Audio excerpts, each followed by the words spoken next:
Hello community, PLAYERIGN here. It is currently 5 a.m. in the morning. It is actually the 4th today. I just want to do this recording to sort of catch you up to speed on what I did with my trip. So 2017 PUBG actually got brought back by a data miner, by a team of Ukrainian and Russian friends. I just use this as a background to talk about India. If you really want to play the private server, there's a link in the description. But the good thing that I was surprised by was the bidet. Not the fancy Japanese ones, which is like a seat attachment, or even the weird Italian wash bowls that you sit on. This was much simpler and multifunctional, which I actually like. I might even install one. Now, I actually got flown out to Bangalore, India, and the reason for this was like this gaming startup, it basically sponsored the trip. And they're working on basically like a Battle Royale style game, but sort of like in their own genre. And I was there basically giving consultants work. Or basically giving consulting. Now the trip was originally 2 weeks, but I did later extend the stay to New Year's. So my New Year's return flights was like 40 hours. I was actually stuck 40 hours in New Year's. It was like the longest New Year's ever for me. Now my first experience right off the bat was kind of surreal in India, because the airport Uber driver basically stopped to buy me a cup of chai when I told him that I do PUBG videos, and we were basically talking about PUBG and Krafton during that 1 hour drive. Now, Bangalore is also India's tech city, like Shenzhen, like Silicon Valley, like Sonam in South Korea. It's their tech hub. But what makes the city unique compared to these other tech cities is that there's a lot of trees and foliage there. Basically, the government planted all of them. And I'm basically told that it's sort of to like remind the tech bros to like touch some grass. But I did visit some Indian temples. I offer like $1, like a small donation. But a local monk, gave me like a flower and a banana. I don't know why. But I did find out that the other locals normally give around 10 cents. Like their equivalent of 10 cents in their local economy. You're also not supposed to take photos of certain statues. You're supposed to leave your footwear outside. But India does sell these like $3 plastic shoes if you worry about your shoes being stolen. Now I did get to visit Krafton's India CEO in Bangalore. We basically had a casual conversation. It was also pretty like funny because he knew about the company that I was doing consulting for that sponsored my flights, but like I literally assumed that they already knew each other and they were already good friends because of like I brought the guy with me to the conversation and they were talking like they knew like what each other was saying, like business talk. But then it turns out like no, like Sean just had like a network of informants, I guess, just update him on everything. So no, they never even met. That was like the first time meeting. So I was like, what the heck? So I guess Krafton kind of like knows more than you would give them credit for. But I got my ride, I got my first tuk-tuk right after. Basically we went to this restaurant and we ate masala dosa. It's sort of like this like breading that you sort of like rip apart and like you dip it in sauce. Yeah, that was good. I did meet with one of my longtime followers, Fake Snows. He did help me buy some fake $7 shoes because apparently you need a phone number to do anything in India. I'm pretty sure it's because of like some security or anti-terrorist reasons. But like Snow was like a lifesaver there because I literally cannot do anything without a phone number in India. That was good. We also went to McDonald's. So all of like the local like fast food restaurants, they sell this like this vegetable version of like burgers called veggie, like veggie style. It's like really bad. Like in my opinion, it's like really bad.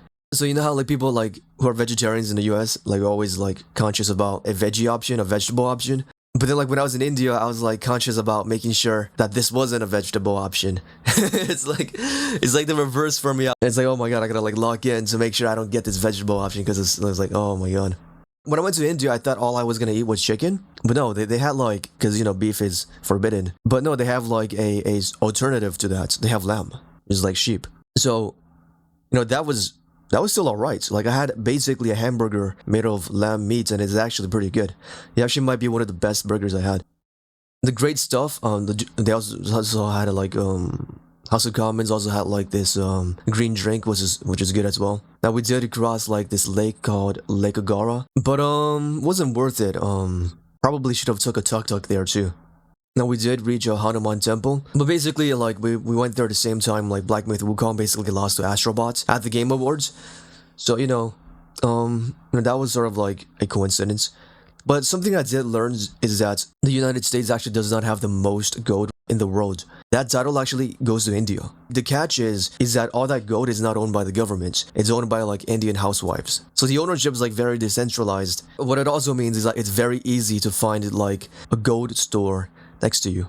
Now after that trip, I did meet up with a journalist friend a longtime journalist friend. His name is Memphis. He did tell me that he was working on this Indian Discord. Because the thing about India is different languages, and so when you're gaming, voice chat is like a big deal. People don't often type as much, and so because Discord didn't pick off like in India, except for like the hardcore audience, these guys are trying to essentially build like the more democratized version of that. We did have like chicken biryani, I think. Basically, it was really spicy.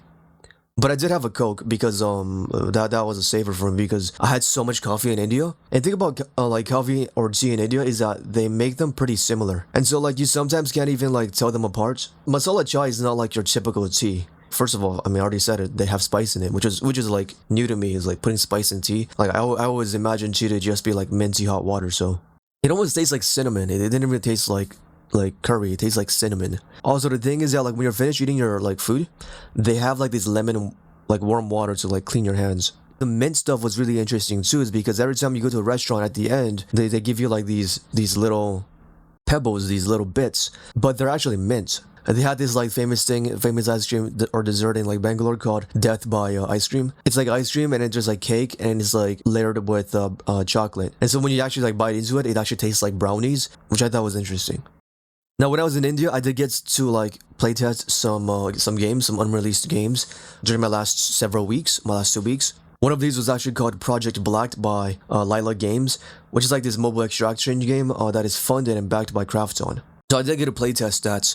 But basically the reason how we got the meeting set up was basically like one of my data miner friends was posting a lot about mobile games. He actually got reached out by Lila Games, but like he couldn't go to like Bangalore. But it just so happens that I was visiting Bangalore. He was like, hey, Player IGN, why don't you like, you know, go here? Yeah, and so like we basically like scheduled a meeting. This guy named Pratik basically showed me like how the game worked. I thought the game was a little too bright, but you know, it is like, that could change. I actually really liked the characters, but the game mode and the gameplay was like, it was alright. It wasn't like too crazy or too go or like wow, but you do have to like play with like other players to like actually get a sense of like how good the game mode actually is.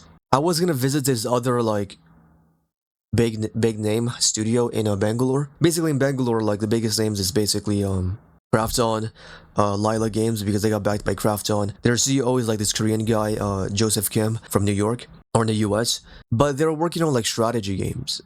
But they're working on like a competitive shooter. You know, the netcode like expertise isn't like really expected there. There's a reason why there's not a lot of cheaters in strategy games, because it follows this asking permission from the server to do everything kind of model. Whereas like a shooter game is sort of like, hey, you can do whatever the heck you want, but 2 seconds into the future, I'm gonna come back and check up on you. So you're coming from like a strategy game background doing lockstep, and you're trying to do like a shooter game which uses client-side prediction. That's a challenge right there. This other like big studio in Bangalore is Mayhem. They're working on this game called Underground Gang Wars, which is sort of like Indian PUBG, which is like actually pretty good Indian PUBG. It's not FAUG. FAUG was like this other project that I saw like 2 years ago, which is like pretty janky. This version like is pretty good. They actually have some PUBG assets in their game that we actually managed to data mine and dig up. They actually have Sanok in there. It's so fucking crazy to me because Sequoia Capital is just like one of the biggest venture capital companies in the United States. Like they put so much money into this company, but like India doesn't really have like a matured industry yet or ecosystem. They're basically throwing free money out there. And I'm just going, maybe the best idea isn't to like quote unquote get the pros on board. Frankly, you don't really have like pros at all. Maybe the best idea is to like fund these startups and see what India's niche is, you know? It's like the United States makes, you know, shooter games, right? China is known for mobile games and like, you know, some story games like Genshin Impact, gacha games. And then like South Korea is known for MMORPGs and PUBG, right? And then it's like Japan is known for console games. Like maybe you should have like India, like instead of trying to like bring your professionals over and tell them how to do stuff, maybe you should like just fund some startups and see what India's like, you know, talents or niche or potential is, you know, let them figure it out on their own. But also one thing I learned in India is that like this is like sort of a norm, because India's phone market is pretty much monopolized by China. India's social media market is pretty much monopolized by the United States through Facebook or Meta, because Facebook, Instagram, and WhatsApp is like basically the go-to apps. Now, people could use Discord, but like nobody uses Discord in India except the hardcore guys. Basically, Sequoia like throwing too much free money to Underground Gang Wars was pretty much the reason why I didn't visit that studio. That's because I thought it was way too overbloated. I thought Lila Games was a little overbloated. Like, I thought Krafton might have given them a little too much. No, man. Sequoia is like way overbloated, and Lila Games and Krafton was like actually the tame ones. So yeah, you know, that was pretty much it. You know, I met up with Krafton, I met up with the Lila Games guys, I met up with the Indian Discord guy, the old journalist friend I met up with in real life, longtime follower. That's all, and thanks for watching.